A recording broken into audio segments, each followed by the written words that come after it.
Halo semuanya, teman-teman mahasiswa UPN Veteran Jakarta. Nama saya Kumala Hayati atau biasa dipanggil Lala. Di sini saya akan menjelaskan materi dari mata kuliah Periklanan Kreatif. Hari ini saya akan membawakan materi terkait konsep 4P dalam periklanan. Periklanan adalah teknik praktik yang digunakan untuk membawa produk, layanan, hingga opini kepada publik dengan tujuan untuk mengajak atau membujuk publik hingga dapat meresponnya dengan cara tertentu terhadap apa yang diiklankan.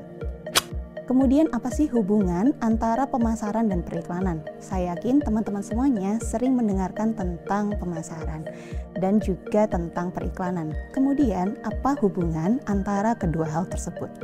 Terdapat hubungan antara pemasaran dan periklanan. Saya yakin teman-teman semuanya sering mendengarkan tentang istilah pemasaran dan juga periklanan. Kemudian periklanan sendiri, termasuk iklan, merupakan bagian dari bauran promosi atau biasa disebut dengan promotion mix. Sedangkan bauran promosi adalah bagian dari bauran pemasaran atau marketing mix. Selanjutnya, apakah pemasaran sama dengan penjualan? Kalau kita berbicara di negara berkembang seperti di Indonesia, konsep pemasaran sering keliru atau diartikan secara berbeda. Karena perusahaan hanya berorientasi pada penjualan, yang mana hanya berusaha menjual tentang apa yang diproduksinya tanpa terlebih dahulu melakukan identifikasi, antisipasi, maupun perhitungan atas kebutuhan atau keinginan konsumen. Sehingga pemasaran dan penjualan merupakan hal yang berbeda. Penjualan merupakan bagian dari pemasaran, sedangkan pemasaran bukan bagian dari penjualan. Nah, untuk memahami lebih lanjut tentang marketing mix, kita akan mempelajari konsep 4P yang dikemukakan oleh Kotler.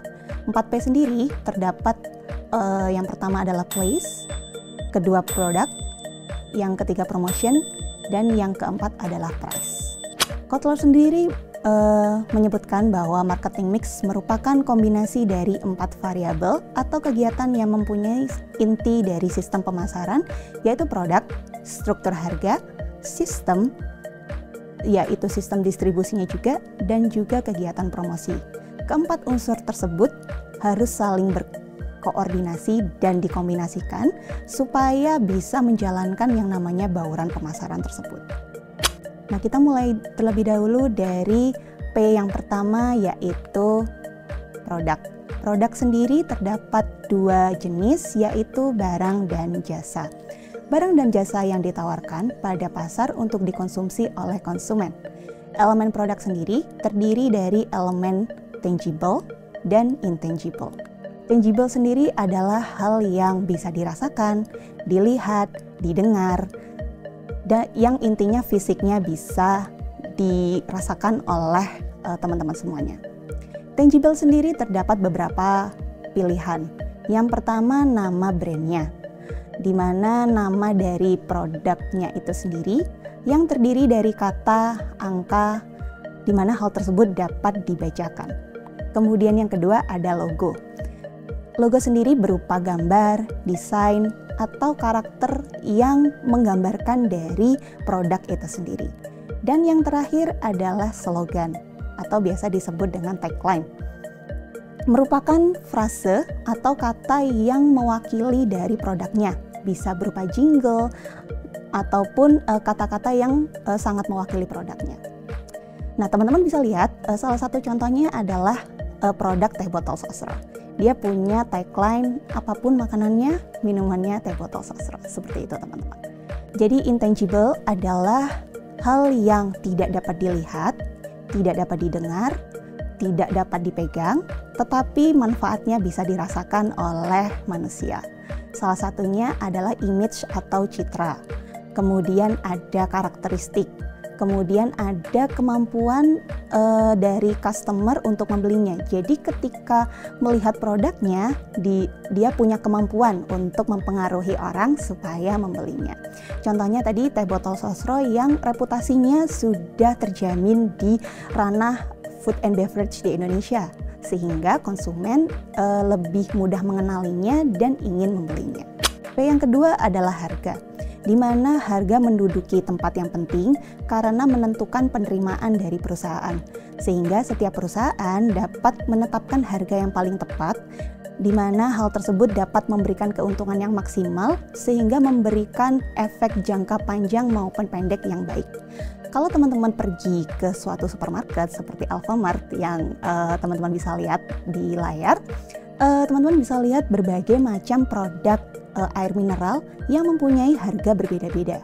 Nah, penentuan harga ini sudah ditentukan oleh perusahaannya sehingga mereka bisa membedakan dirinya dengan produk air mineral lainnya. P yang ketiga adalah place atau lokasi. Jadi ini merupakan upaya supaya produk yang ditawarkan berada pada tempat dan waktu yang sesuai dengan kebutuhan konsumen dengan biaya yang wajar. Ketika menentukan place, ada beberapa unsur yang harus diperhatikan oleh perusahaan.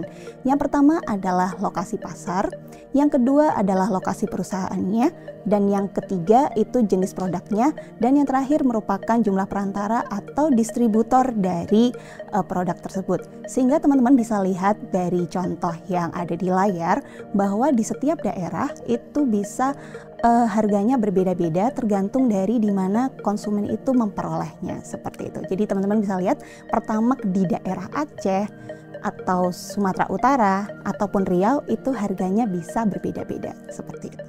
P yang terakhir adalah promotion atau promosi. Area ini merupakan area yang spesifik, biasanya diisi oleh anak-anak ilmu komunikasi. Sehingga para mahasiswa ilmu komunikasi biasanya mempelajari promotion ini sebagai ranah specialty mereka. Nah, promosi sendiri merupakan variabel yang penting dalam pemasaran karena ini merupakan area bagi perusahaan untuk mengkomunikasikan produk mereka dengan memperkenalkannya kepada pasar sasaran.